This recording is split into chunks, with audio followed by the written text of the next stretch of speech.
Today's preview. 갑자기 렉 걸렸네. 할부도 되고 적금도 아 잠깐 눈물 나. 수술 비용 비싸요. 향기로운 양망 생활. 알겠습니다. 그러면 다음 네 번째 질문으로 갈게요.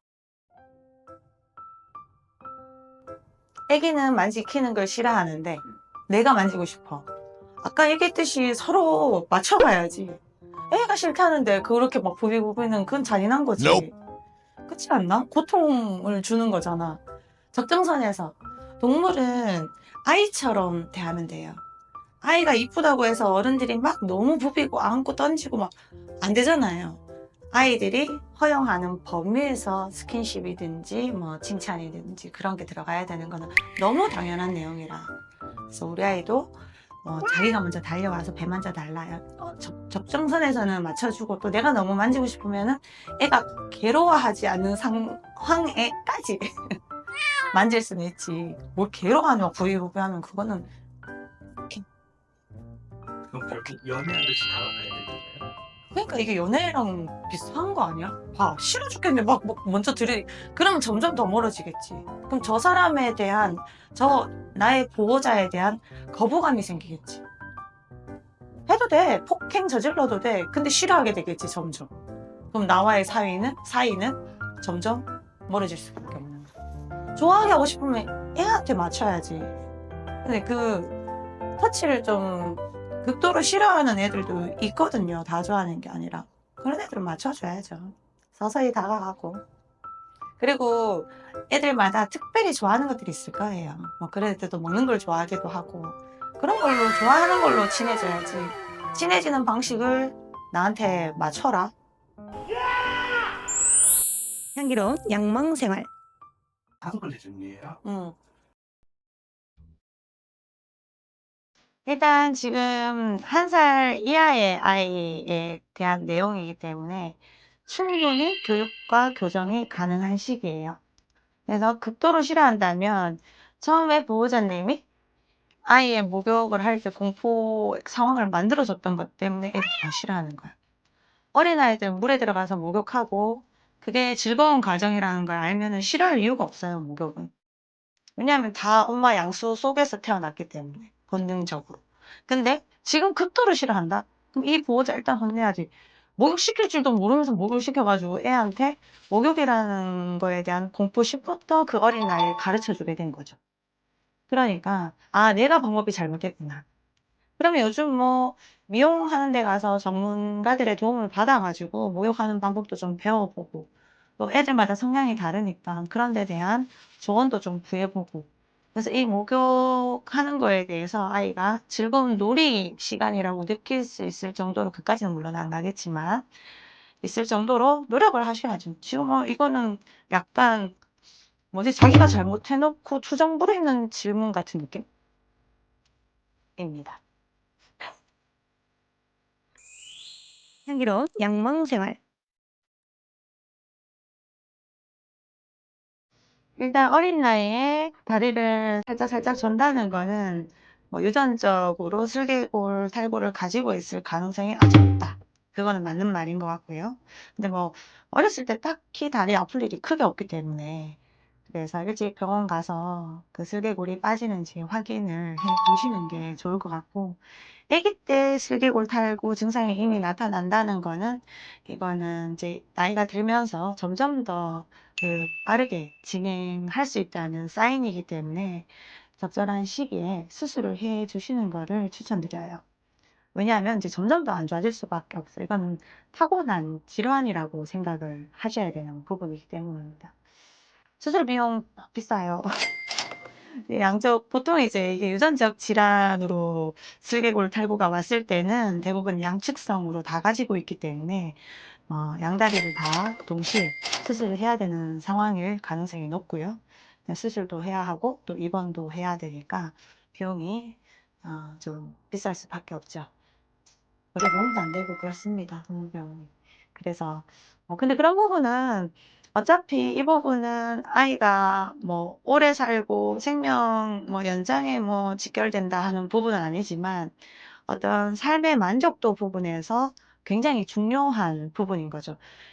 아이들은 이게 통증이 만성적으로 있으면 어느 정도의 통증에 계속 적응해서 살아요. 일단 아이들은 통증이 특히나 이렇게 만성적이고 재발성으로 오는 통증에 대해서는 적응을 해서 살아가는 경우가 많거든요.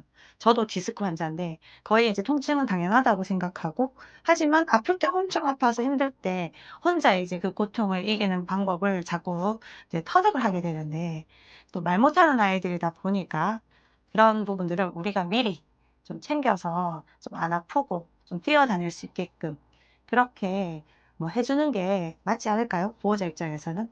그래서 슬개골 탈구 수술은 그런 의미로 접근하시는 게 맞을 것 같습니다. 아이들, 보통 이런 경우도 있어요. 슬개골 수술을 하고는 그때부터 절대 안정 취하고 못 움직이게 하고 막 이러거든요. 근데 수술을 해주는 이유가 뭘까요? 마음껏 뛰어다니라. 뛰어다니고 마음껏 움직이고 운동을 하는데도 다리가 빠지거나 아프지 않으라고 하는 수술입니다. 그래서 그런 수술인 걸 조금 더 이해하시고 접근하시는 게 좋을 것 같아요. 일단 수술 비용은 들어요. 할부도 되고 적금도 우리 아이의 행복한 삶을 위해서 그 정도는 투자하셔야 됩니다.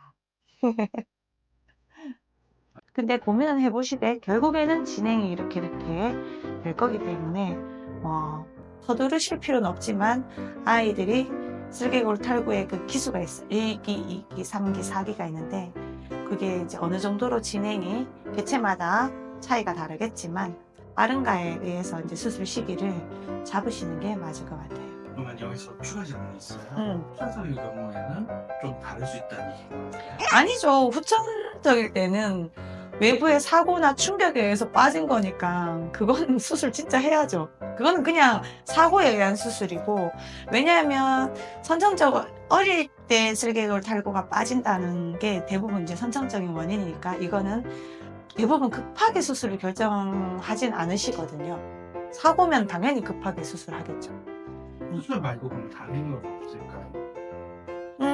수술 말고 다른 방법은 그 슬개골 탈구의 그 기수에 따라서 좀 다르게 추천드리겠지만, 극초기, 뭐 1기, 2기 이럴 때는 주변 근육 자체를 탄탄하게 만들어줘서 이 뼈가 빠지는 거를 좀 막아줄 수 있는 방법.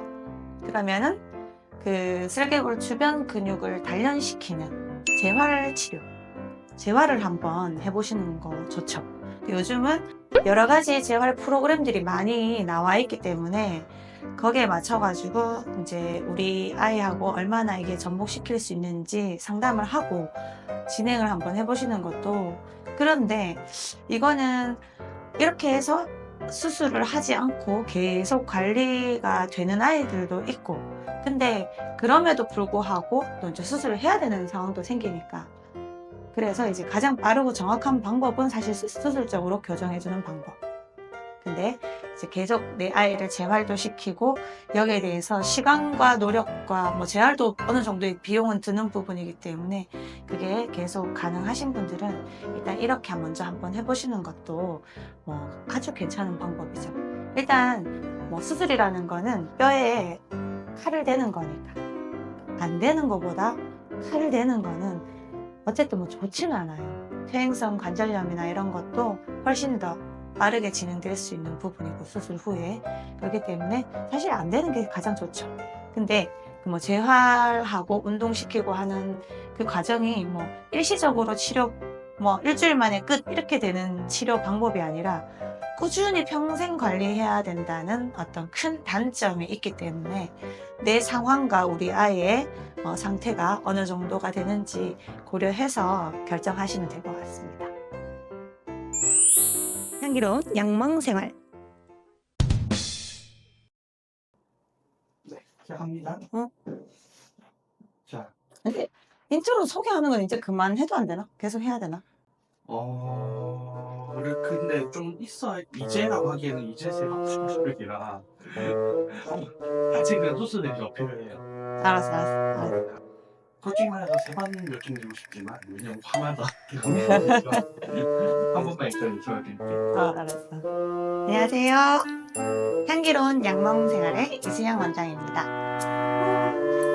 맨날 나 혼자 박수 치네.